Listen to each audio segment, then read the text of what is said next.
दोस्तों Six Sigma के project में डेटा एनालिसिस या डेटा कलेक्शन करना और उसका इस्तेमाल करना कितना इंपॉर्टेंट है, ये सवाल काफी लोगों के मन में रहता है और इसके बारे में हम इस मॉड्यूल में चर्चा करेंगे। नमस्कार दोस्तों, मैं Aryan Vishwakarma, founder and CEO Quality of India and Nice Academy. दोस्तों सिक्स सिग्मा के प्रोग्राम में डेटा एनालिसिस काफी इंपॉर्टेंट रोल प्ले करता है। इनफैक्ट सिक्स सिग्मा में जो हम डीमैक का अप्रोच लेते हैं, यानी कि जो हम डिफाइन करते हैं, मेजर करते हैं, एनालाइज करते हैं, इंप्रूव करते हैं, कंट्रोल करते हैं, हर एक फेज में हमारा डेटा का इस्तेमाल होता है और डेटा के बेस पे ही हम इसमें एनालिसिस करते हैं और हमारा एक्शन होता है और कंक्लूजन होता है। तो सारा चीज डेटा बेस्ड ही होता है इसमें। अब डेटा एनालिसिस कैसे इस्तेमाल होता है सिक्स सिग्मा में, आइए इनके बारे में थोड़ा एक्सप्लोर करते हैं। तो पहला जो इसमें रिक्वायरमेंट होता है दोस्तों, डिफाइन करना, यानी कि प्रॉब्लम को हम डिफाइन करते हैं। Define, measure, analyse, improve and control, 5 phases होते हैं।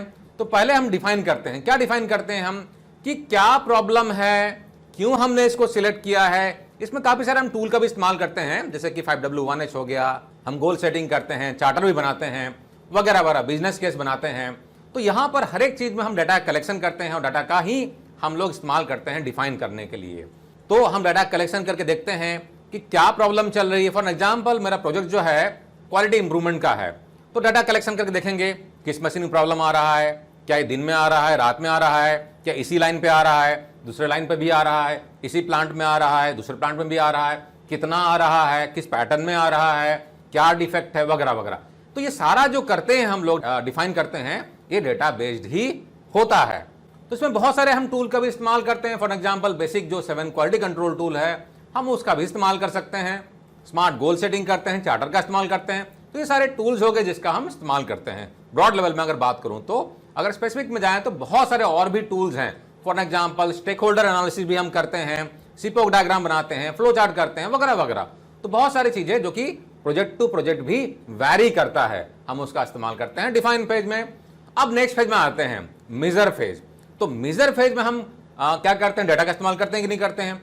तो दोस्तों नाम ही बोल रहा है मेजर करना, यानी कि अब हम मेजर करेंगे भैया चल क्या रहा है ना, करंट सिनारियो क्या है। हमने डिफाइन तो कर लिया, क्या करना है, चार्टर वगैरह बना लिया। अब हम क्या करेंगे, मेजर करेंगे।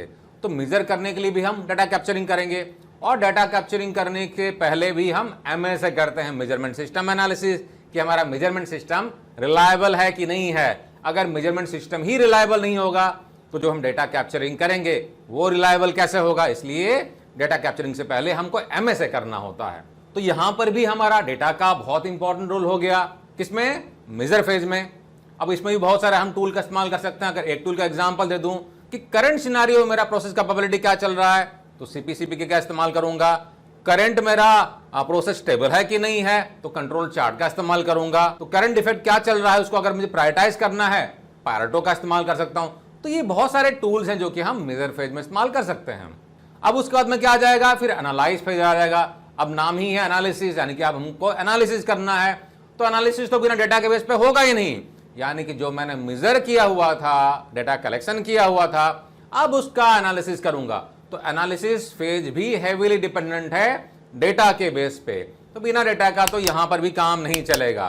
तो दोस्तों इस तरीके से आप देखो तो सिक्स सिग्मा जो है पूरा एंड टू एंड जो है डेटा ड्रिवन मैकेनिज्म ही है। यहां पर हम हवा में कुछ भी बात नहीं करते हैं, डेटा के बेस पे बात करते हैं। तो एनालाइज फेज में हम लोग थे, तो एनालाइज फेज हम क्या कर रहे हैं, डेटा के बेस पे हम एनालिसिस कर रहे हैं। बहुत सारे टूल होते हैं जो कि हम एनालिसिस फेज में इस्तेमाल कर सकते हैं। बेसिक 7 किसी टूल का तो इस्तेमाल कर ही सकते हैं। बाकी प्रोजेक्ट की कॉम्प्लेक्सिटी पर हम बहुत सारे टूल से, रिग्रेशन हो गया, अनोवा हो गया।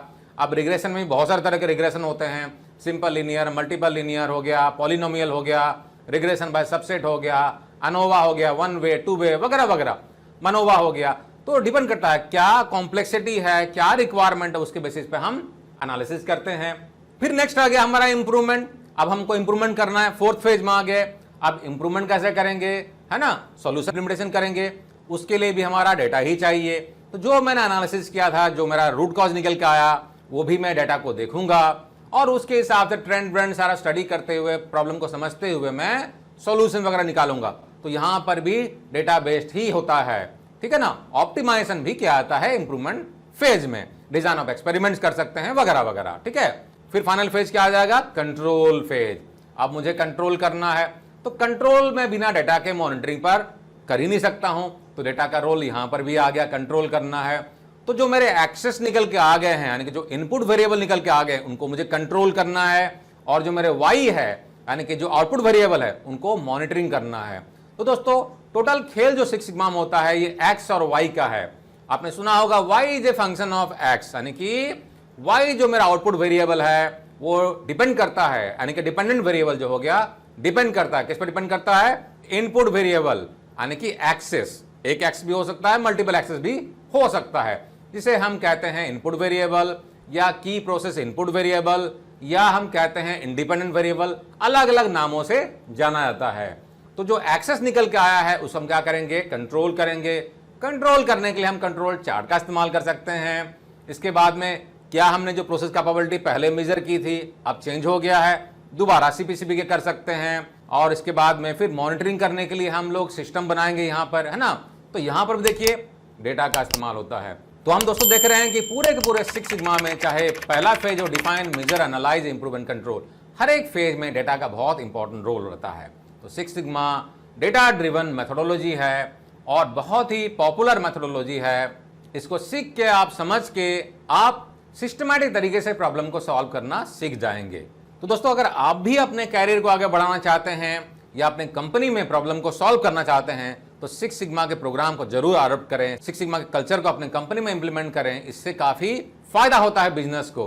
और अगर पर्सनल लेवल में आप चाहते हैं सिक्स सिग्मा के कोर्सेज पर इनरोल करना, सीखना, सर्टिफाइड होना, तो क्वालिटी ऑफ इंडिया के पोर्टल courses.qualityofindia.com पर विजिट जरूर करें, या हमारे वेबसाइट www.qualityofindia.com पर विजिट करें, या हमारे ऐप को गूगल प्ले स्टोर से या एप्पल के स्टोर से आप डाउनलोड करके कोर्सेज को वहां से बुक कर सकते हैं और अपने कैरियर को आगे बढ़ा सकते हैं। कोर्सेज हिंदी में, इंग्लिश में, दोनों भाषा में अवेलेबल है दोस्तों। और अगर आप अपनी कंपनी में सिक्स सिग्मा के प्रोग्राम को आप करवाना चाहते हैं, प्रोजेक्ट को रन करवाना चाहते हैं, उसके लिए भी कंसल्टिंग या ट्रेनिंग के लिए आप क्वालिटी ऑफ इंडिया को कॉन्टैक्ट कर सकते हैं। तो दोस्तों मैं आशा करता हूं कि आपको समझ में आ गया होगा कि सिक्स सिग्मा में डेटा का कितना इंपॉर्टेंट रोल रहता है और डेटा के बेस पर ही हम यहाँ पर इंप्रूवमेंट करते हैं। तो दोस्तों अगर आपको वीडियो अच्छा लगा और आपको कुछ सीखने के लिए मिला तो वीडियो को लाइक कर लें। इसका लिंक अपने दोस्तों के साथ में जरूर शेयर करें ताकि उनको भी अच्छे वीडियो देखने का मौका मिले और उनके कैरियर में भी हेल्प हो। चैनल पर अगर नए हैं, सब्सक्राइब नहीं किया है, सब्सक्राइब कर लें ताकि आपको इसी तरह के नए नए वीडियो हम आपको ला के देते रहें। और आपको क्या लगा कंटेंट में, हमने कुछ मिस तो नहीं किया? कमेंट सेक्शन में जरूर बताएं। और आपका क्या ओपिनियन है सिक्स सिग्मा के बारे में, ये भी हमें कमेंट करके जरूर बताएं। तो हमारे साथ बने रहने के लिए दोस्तों बहुत बहुत धन्यवाद। टेक केयर दोस्तों, जय।